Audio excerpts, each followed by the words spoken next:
अच्छा जी। नेक्स्ट जो हमारी एप्लीकेशन है वो हमारे पास ये है कि हम लोग लीगल साइटेशंस को जो है वो हम लोग स्टडी करें। ठीक है, तो लीगल साइटेशंस हमारे पास क्या होती हैं? जब भी हम लोग कोर्ट के अंदर कोई एक फैसला होता है या उसका एक लीगल डॉक्यूमेंट बनता है, तो उस डॉक्यूमेंट के अंदर फर्ज करें कोई एक केस है, ठीक है, उस केस के अंदर जो हमारे पास एग्जिस्टिंग केसेस होते हैं उन्हें साइट किया जाता है। उससे कहते हैं लीगल साइटेशन।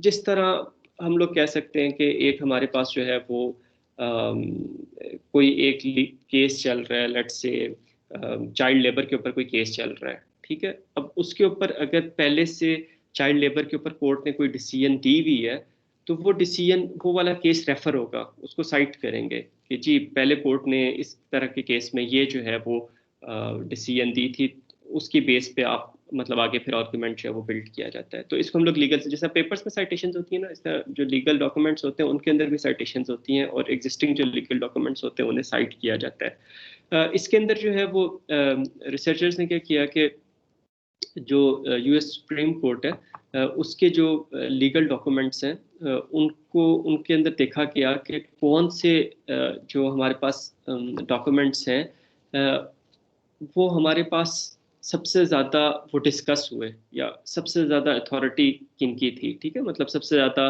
किन पेपर्स को डिस्कस किया गया, किन सॉरी लीगल डॉक्यूमेंट्स को डिस्कस किया गया, किन केसेस को डिस्कस किया गया, और कौन से इंपॉर्टेंट केसेस ने इन केसेस को जो है वो डिस्कस किया। तो इसके लिए इन्होंने जो यूज़ किया वो अथॉरिटी स्कोर्स को यूज़ किया, जो हमारे पास हाफ एंड अथॉरिटी स्कोर होता है। ठीक है, और कुछ यहाँ पे एग्जाम्पल्स दी भी है।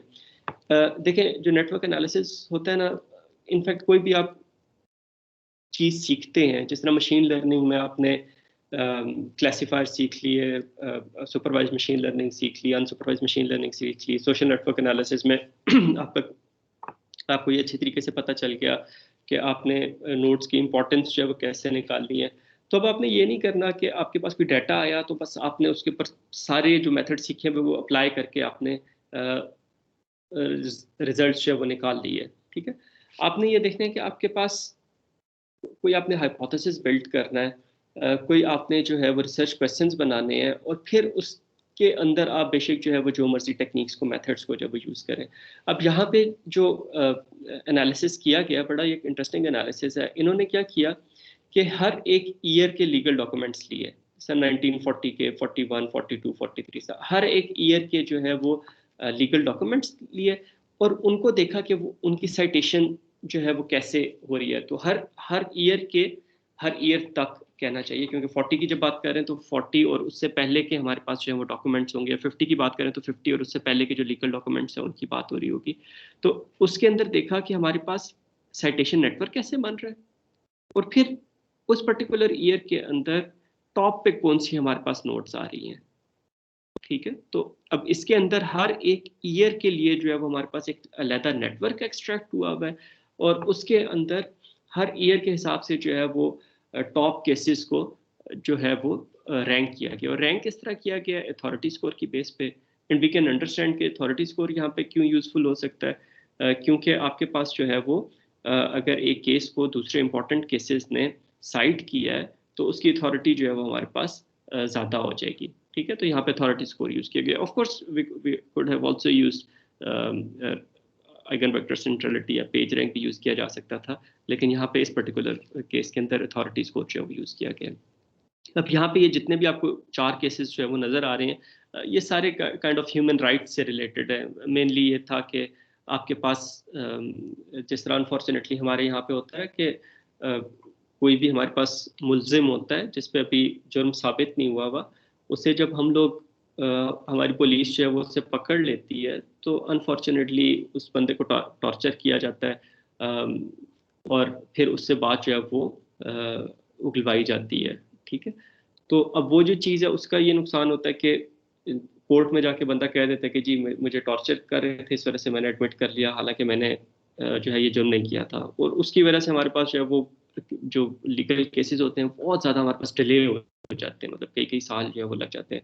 तो यूनाइटेड स्टेट्स में भी पहले इसी तरह था, कि जब किसी बंदे को पकड़ते थे तो उसको टॉर्चर करते थे। तो उसके अंदर 1936 में एक केस था, ये मिस्टर ब्राउन थे, इन्होंने मिसिसिपी की जो स्टेट थी उसके खिलाफ कोर्ट में ये गए और इन्होंने कहा कि मतलब मेन केस ये था कि ड्यूरिंग इंटरोगेशन जो है वो टॉर्चर ना किया जाए। ठीक है, ये केस जो है वो इसके हक में जो है वो कोर्ट ने फैसला दिया कि जी हाँ जी, आपके पास इंटरोगेशन के अंदर आप टॉर्चर नहीं कर सकते किसी को। ठीक है, फिर कुछ इसके अंदर केसेस हैं वो आपके पास काउंसलर्स, जो आपका वकील होता है उस तक एक्सेस के आपके पास राइट्स हैं और उससे रिलेटेड आपके पास चीज़ें हैं। तो इन एनी केस 1940 में ये जब केस जो है वो हुआ, इसका जो है डिसीजन हमारे पास सामने आया, तो उसके बाद हम लोग देखते रहे कि ओवर पीरियड ऑफ टाइम हमारे पास इसकी जो अथॉरिटी है वो बढ़ती बढ़ती गई। ठीक है, up to a certain point, और उसके बाद इसकी अथॉरिटी जो है वो कम होगी। जब अथॉरिटी बढ़ रही है तो इसका ये मतलब है कि यहाँ तक जो है वो दूसरे जो केसेस हैं वो इसके केसेस इस पर्टिकुलर केस को जो है वो साइट कर रहे हैं। और फिर क्या हुआ कि 1960s के अंदर एक और सिमिलर केस था, मिरांडा वर्सेस एरिजोना। वो वाला केस जो है वो सुप्रीम कोर्ट में गया और it it gained an immediate popularity ना। तो हम लोग ये देखते हैं कि जैसे ही ये वाला मिरांडा वर्सेस एरिजोना का केस जो है वो हमारे पास पॉपुलर होना शुरू हुआ, तो उसके बाद जो है वो हमारे पास जो पहले ब्राउन वर्सेस मिसिसिपी का केस था उसकी अथॉरिटी कम होना शुरू होगी। एंड इट मेक सेंस कि अब जो इस पॉइंट से onwards, like let's say mid 60s के बाद जो हमारे पास थे, अब वो जो केसेस हैं, क्योंकि दोनों मिलते जुलते केसेस हैं, तो वो ज़्यादा रिसेंट केस को जो है वो साइट करेंगे। तो इस वजह से हमारे पास इसकी अथॉरिटी बढ़ना शुरू हो गई और हमारे पास दूसरा जो पहले वाला केस था उसकी अथॉरिटी कम होना शुरू हो गई। और इसी तरह हमारे पास जो है वो इससे मिलते जुलते डिफरेंट केसेस हैं, वो भी हम लोग देख रहे हैं कि ओवर टाइम उनकी अथॉरिटी जो है वो हमारे पास इंक्रीज हो रही है। तो ये एक वे है। ये देखें, एक बंदा एक्सपीरियंस से, पढ़ने से, सुनने से जो बंदा सीखता है, तो यहाँ पे अब आपके पास एक तरीका ये हो गया कि आपके पास अगर ओवर टाइम स्पैन आप किसी चीज़ को मेजर करना चाहते हैं, तो हर टाइम स्टैम्प पे, let's say her year, her month के लिए आप एक नेटवर्क जो है वो आप एक्सट्रैक्ट कर सकते हैं और फिर उसके अंदर आप टॉप नोट्स को जो है वो आप देखें कौन सी हैं, और फिर देखें कि ओवर टाइम उनकी जो हमारे पास रैंकिंग है वो कैसे चेंज हो रही है। तो ये एक इंटरेस्टिंग पे है ऐसी चीज़ों को एनालाइज करने का। बाय द वे, ये जो रिसर्च थी ये हमारे पास कोरिलेट कर रही थी जो हमारे पास लीगल जो लोग लीगल डोमेन के अंदर जो लोग रिसर्च कर रहे होते हैं या उनकी जो बुक्स होती हैं उसके उससे ये चीज़ को रिलेट कर रही थी। उन्होंने भी जो है इसी तरह की जो है वो फाइंडिंग्स जो है वो अपनी बुक्स के अंदर जो है वो रिपोर्ट की हुई है। लेकिन हम लोगों ने ये जो फाइंडिंग है वो सोशल नेटवर्क एनालिसिस को यूज़ करते हुए हम लोगों ने जो है वो ये फाइंडिंग्स जो है वो जस्ट मतलब उनके कंटेंट्स में गए बगैर हम लोगों ने ये फाइंडिंग्स जो है वो प्योरली सोशल नेटवर्क एनालिसिस की बेस पे जो है वो हम लोगों ने एक्सट्रैक्ट कर ली। अच्छा, फिर ये एक और वे है, जो लास्ट स्लाइड थी इसके अंदर जो एक्स एक्सिस था वो ईयर था। ठीक है, जो ये वाली स्लाइड है इसके अंदर जो एक्स एक्सिस है वो हमारे पास number of years after decision.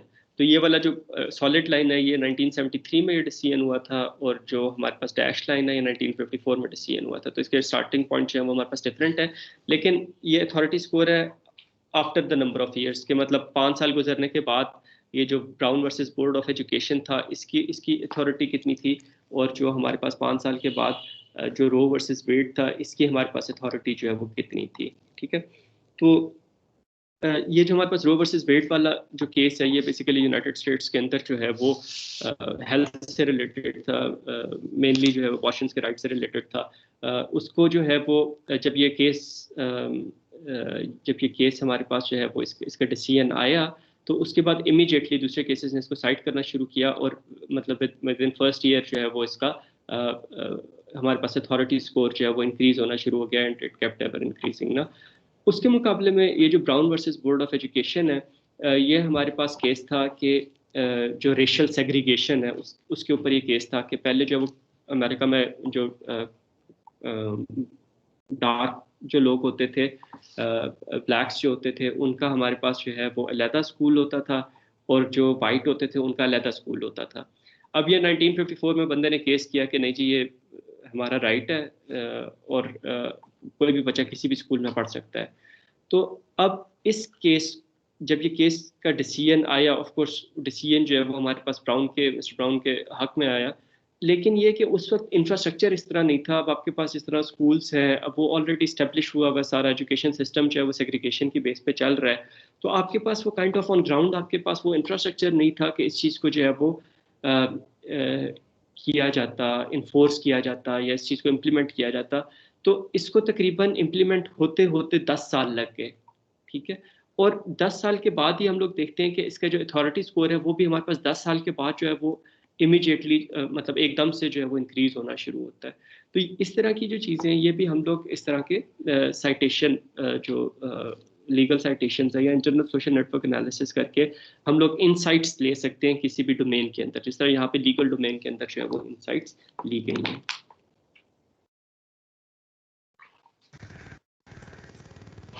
Ji, any question Hamza? Yes sir. Sir ये जो लास्ट स्लाइड में आपने वो दिखाया है, इसी लास्ट स्लाइड में जो 2 केसेस हैं सर, इसमें हम लोग ये कह सकते हैं कि जो पहले ब्राउन का केस था उसके बाद जो फैसला हुआ है इस सेकंड केस में वो उससे बेहतर फैसला हुआ, तो लोगों ने उसको छोड़ के उसको फॉलो करना शुरू कर दिया। ये उसमें भी बेहतर का ज़्यादा तो हम लोग जो है, हाँ वो हो सकता है उसके अंदर कोई एडिशनल चीज़ हो, कोई यस सर, एडिशनल कोई ऐसा ज़्यादा वो हो बेनिफिट मिल जो हो। रहा हो। हाँ, इस तरह का हो सकता है, डेफिनेटली हो सकता है। लेकिन मैंने मतलब इन केसेस की डिटेल में जाके नहीं देखा कि डिसीजन क्या थी और इनको कंपेयर नहीं किया। लेकिन ये कि ये आपकी बात बिल्कुल ठीक हो सकती है कि इसके अंदर रीसेंट वाला भी एक फैक्टर हो सकता है और ये भी फैक्टर हो सकता है कि ये बहुत ज़्यादा एलेबोरेटिव हो। ठीक है। और वैसे भी हम लोग देख रहे हैं कि स्टेट्स जो हैं वो भी डिफरेंट हैं। ये जो चारों केसेस है, एक मिसिसिपी का है, एक एरिजोना का है, एक इलिनॉय का है और एक इनिस का है, तो ये स्टेट्स भी हमारे पास डिफरेंट है। तो ये रिसेंसी वाली बात भी हो सकती है और ये भी हो सकती है कि ज़्यादा एलेबोरेटिव हो, इसके अंदर कोई एडिशनल चीज़ है, वो भी हो सकता है। और सर इससे लास्ट में जो आइगन वेक्टर की वैल्यू 1 आई थी, जो हाईएस्ट पेज रैंक था सर, वो जनरल था सर, उसमें हम लोगों के अल्फा और बीटा की वैल्यू मैटर कर रही हो कि वो किस केस में हमारे पास 1 हो जाएगी आइगन वेक्टर की वैल्यू, अब मतलब किस सिनेरियो में? इसके अंदर मुझे देखना पड़ेगा कि अगर ये पोस्ट रैंकिंग नॉर्मलाइजेशन है ना, कि आपके पास आइगन वेक्टर स्कोर्स आ गए, उसके बाद आपने जो है वो रैंक, उसके बाद आपने उसे नॉर्मलाइज किया 0 से 1 की रेंज में। तो फिर अगर आप जैसा मिन मैक्स नॉर्मलाइजेशन लगा रहे हैं तो फिर आपके पास क्या होता है कि जो मिनिमम रैंक होता है वो 0 बन जाता है और हाईएस्ट रैंक जो वो 1 बन जाता है। तो अगर ये पोस्ट नॉर्मलाइजेशन है, पोस्ट रैंकिंग नॉर्मलाइजेशन है, तो उस सूरत में तो हमारे पास जो हाईएस्ट आइगन वेक्टर सेंट्रलिटी होगी वो 1 हो जाएगी और बाकी सारी उससे जो है वो हमारे पास कम हो जाएंगी।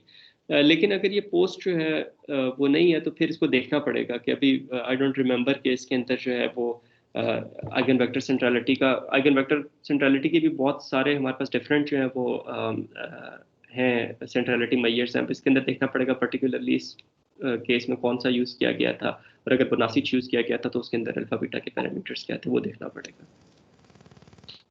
Okay, good observations.